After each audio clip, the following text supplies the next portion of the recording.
आज़ादी के बाद से जिस तरह से लगातार फैशन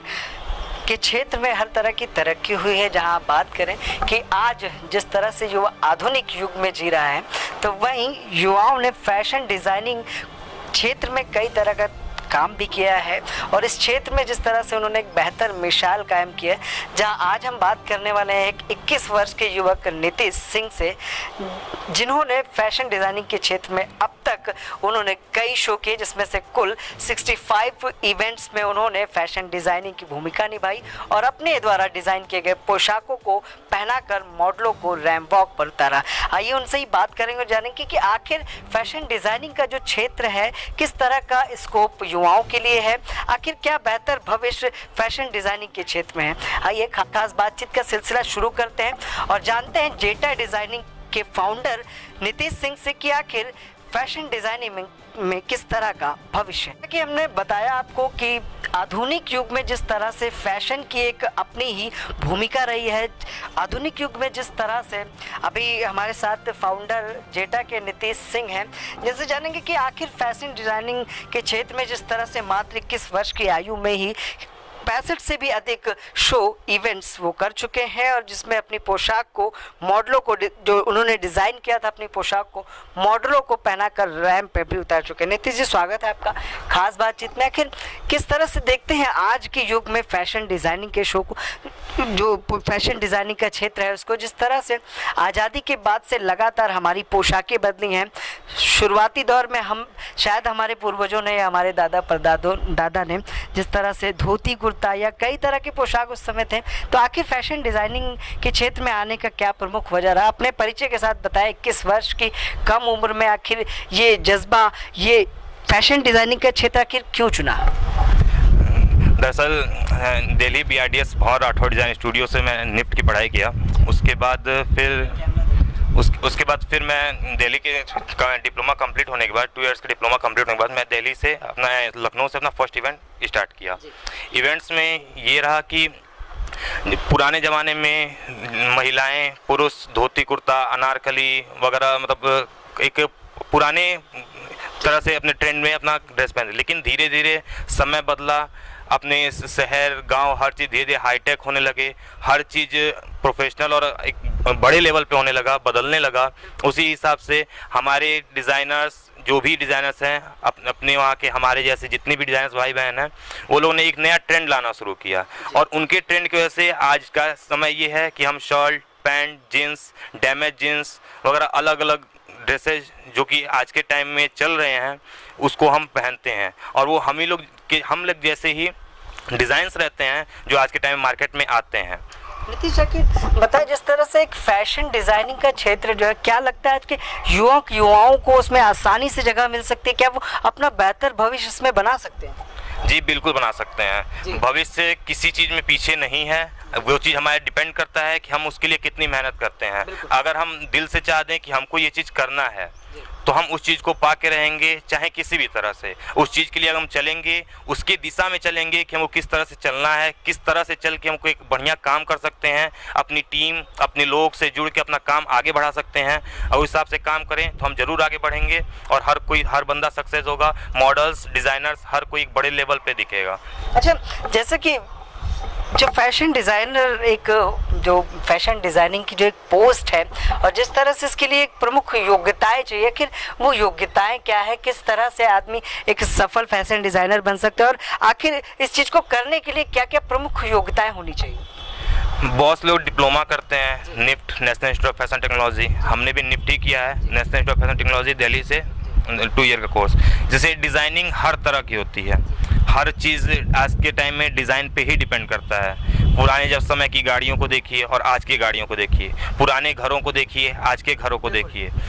पुराने कपड़ों को देखिए आज के कपड़ों को देखिए। तो बिना डिज़ाइंस के हम कोई ट्रेंड नहीं ला सकते।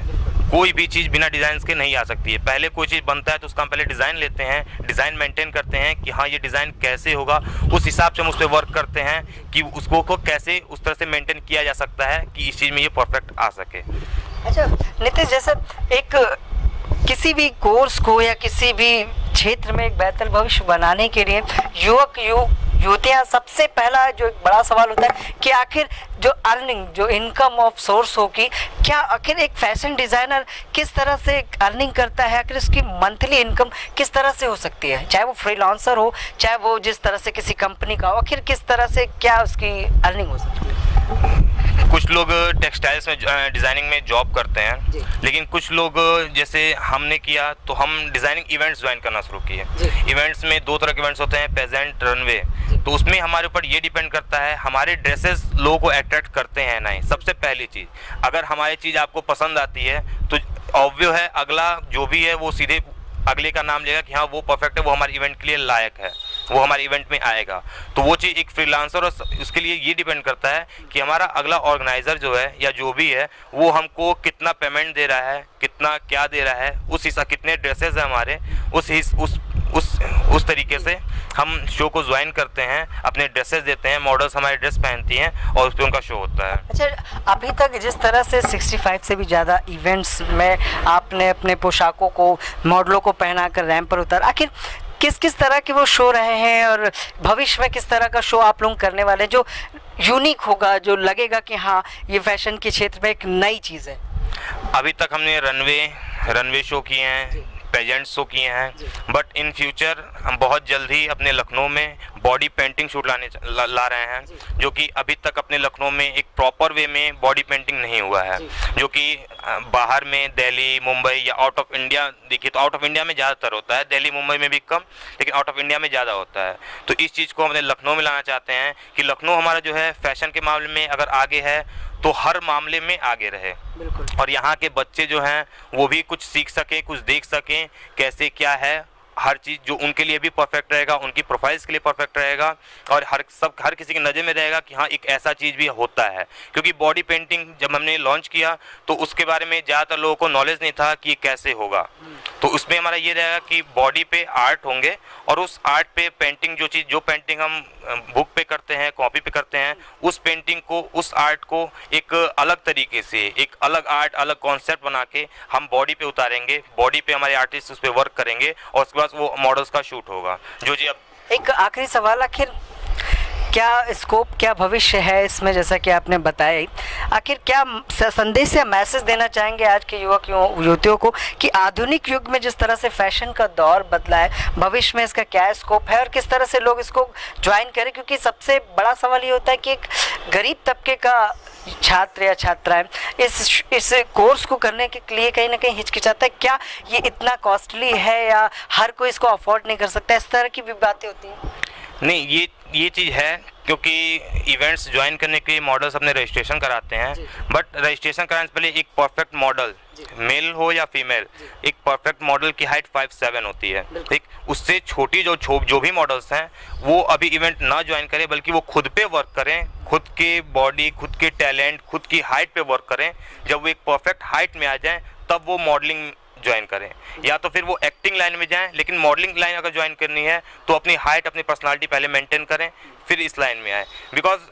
अगर आपकी हाइट नहीं रहेगी तो आप प्रोफेशनल मॉडल नहीं बन सकते हो, प्रोफेशनली काम नहीं कर सकते हो, क्योंकि आप हाइट की वजह से इन फ्यूचर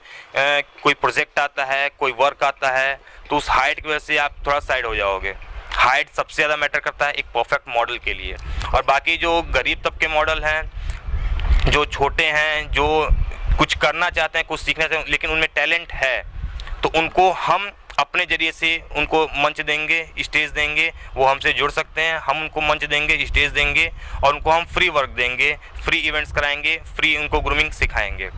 जिनके अंदर टैलेंट है, जो कुछ करना चाहते हैं, वो हमसे खुल के बोल सकते हैं, मिल सकते हैं। ठीक है, तो ये थे हमारे साथ नीतीश सिंह। जैसा कि मैंने बताया कि मात्र 21 वर्ष की उम्र है इस युवक की, और जिस तरह से इन्होंने बताया कि आधुनिक युग में जो फैशन का दौर है और फैशन डिज़ाइनिंग का जो क्षेत्र है, इसमें किस तरह से युवक सफल इंसान बन सकते हैं। जिस तरह से इन्होंने बताया कि आखिर फैशन डिज़ाइनिंग का जो क्षेत्र है वो इतना टफ नहीं जितना आज के इस समय में लोग समझते हैं। कहीं ना कहीं इसमें एक बेहतर भविष्य है। जिस तरह से इन्होंने एक मिसाल भी कायम की मात्र 21 वर्ष की उम्र में, जिस तरह से एक फैशन डिज़ाइनिंग का क्षेत्र, जिस तरह से इन्होंने बताया कि 65 से भी अधिक मॉडलिंग शो, फैशन शो में इन्होंने अपनी पोशाक पहनाकर रैम वॉक पर मॉडलों को उतारा और इन्होंने ये भी बताया कि युवक युवतियाँ किस तरह से अपना बेहतर भविष्य मॉडलिंग के क्षेत्र में और फैशन डिज़ाइनिंग के क्षेत्र में बना सकते हैं। विशेष मोहित के साथ मैं विक्रम आपसे इजाज़त चाहूँगा, फिर मिलूँगा खास बातचीत में किसी खास शख्सियत के साथ। नमस्कार।